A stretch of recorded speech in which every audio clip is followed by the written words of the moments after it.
time has come in America when the same kind of concentrated effort that split the atom and took man to the moon should be turned toward conquering this dread disease.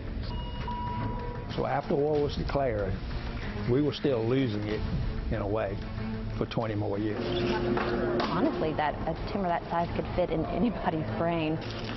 This is, for me, a humanitarian effort. No matter who loves you, who is there for you, you have to walk that alone. That medicine is going into your system. What this allows us to do now is potentially turn cancer into a chronic disease. To see the progress that's been made is huge. The best days are when we hear results of some of our patients undergoing these trials. For a lot of people, it flips their world upside down. To be a source of inspiration and hope to others. Within 20 trials, you should be able to pick up one that may be beneficial to you. If not this one, there'll be one down the road. If it doesn't help you, it allows us to help the ones in the future. Tonight, a primetime special report, the CBS 42 Local War on Cancer. We're letting you know about research going on right here in Birmingham that's making a difference in the lives of people in and out of Alabama. We'll have their stories and tell you about no-cost genetic testing available to you right now. It is a far cry from where we stood when our nation first declared war on cancer. It was Richard Nixon who declared war on cancer, handing out pens after signing the 1971 National Cancer Act. 45 years later, I'm putting Joe in charge of mission control.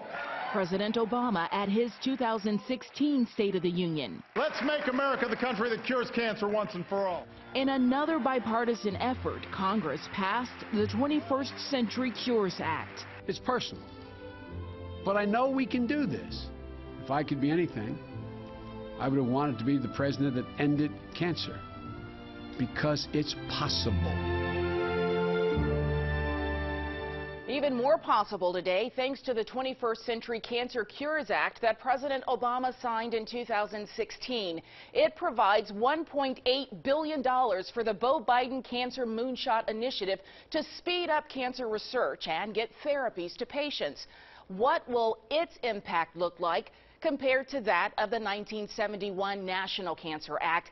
It launched the National Cancer Program and 15 NCI-designated cancer centers.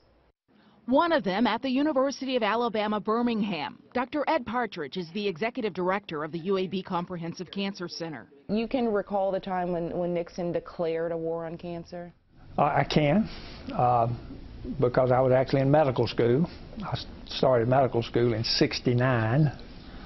So we were here when Nixon signed the act, which provided for a national commitment for the conquest of cancer. That act actually established the concept of the National Cancer Institute designated cancer centers. That is, that the research needed to be done in academic institutions across the country. Mammography wasn't here in the '60s. Our ability to screen for colorectal cancer was a 1970s discovery.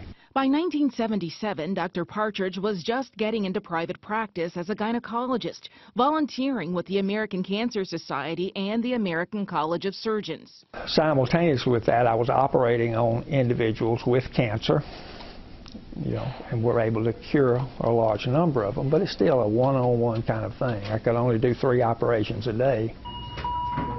So I had the opportunity to come back to the university in 1990. He came as division director of the Cancer Control and Population Science program at UAB.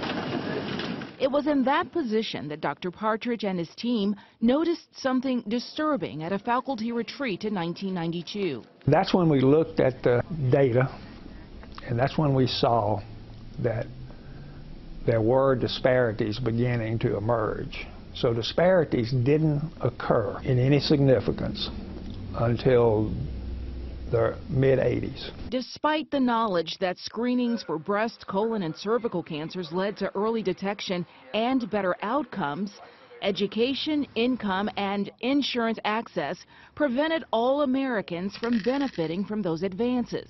So now, for the first time, with the exception of the Pap smear, for the first time in history, we had a way to actually make a difference in a cancer outcome. This is where the UAB Comprehensive Cancer Center is making a difference in the nation as it relates to our understanding of cancer.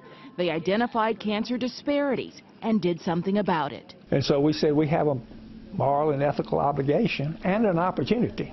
So we said, let's focus in our research program on cancer disparity. Let's make it our overarching theme. And that led to the UAB Deep South Network for Cancer Control. This year, UAB received a $16 million renewal grant from the NCI to continue its efforts to reduce cancer disparities, which are vast. Cancer rates are 10% higher among African Americans, and twice as many African Americans die of cancer compared to whites. These are cold hard facts that our next guest, Rosie Butler, has lived. Back then, it was just gruesome. It was horrifying. I watched a great aunt, just from breast cancer, literally die. In the black community, you didn't get the best care. It wasn't available to you. So the suffering was a lot greater. Helping others is in the DNA of this local philanthropist. Many know her for the millions she's raised for Children's of Alabama. But we are telling Rosie Butler's story because despite cancer's return, she's still helping others. On social media, of all places. Scroll through Rosie Butler's Facebook page and you see a beautiful woman. I started saying something's not right to my family. Sometimes pictured with her grandsons. And it was just amazing because I thought I was doing everything right. Occasionally, pictures from her days as a model traveling the world with the famed Ebony Fashion Fair make the feed. I knew I'd gotten through breast cancer. I was so elated. But mostly you see words of encouragement, motivation, or praise. And I actually bought into that, you know. I said, wow, I'm a survivor. All an overflow of gratitude for where she found strength after receiving her second cancer diagnosis in 6 years. This time it was metastatic. I share it because my mother went through the same fight, and a lot of my relatives. I sat by the bedside of my grandfathers, both of them, my great-grandfather, my grandfather. I watched them pass away from cancer. Those memories as fresh today as when she first heard she had cancer. When he was saying, I'm so sorry, but you do have breast cancer, you are positive. And I said, I just made a gesture because I actually couldn't hear him. It was like my ears were plugged. My mind did not want to comprehend that because I'm already dealing with 2 terminal illnesses.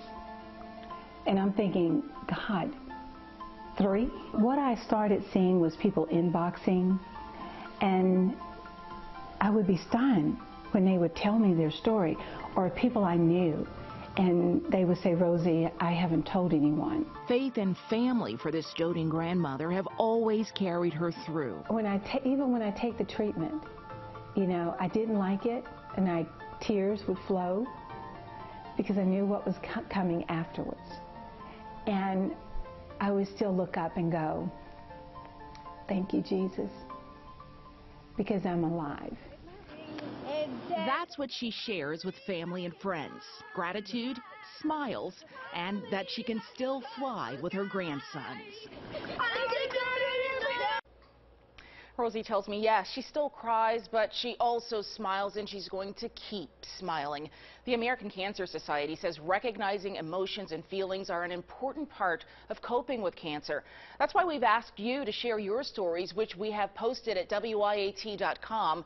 Angeline Berry sent us this. I try to see the good in every trial, knowing that God has a bigger plan for me. My faith is rooted in that, and I know I will beat this. Signed, a determined woman. Coming up, those who travel to Birmingham for world-class cancer treatment. Runner Nathan Sexton's treatment has changed his life. It's next when the CBS 42 Local War on Cancer continues.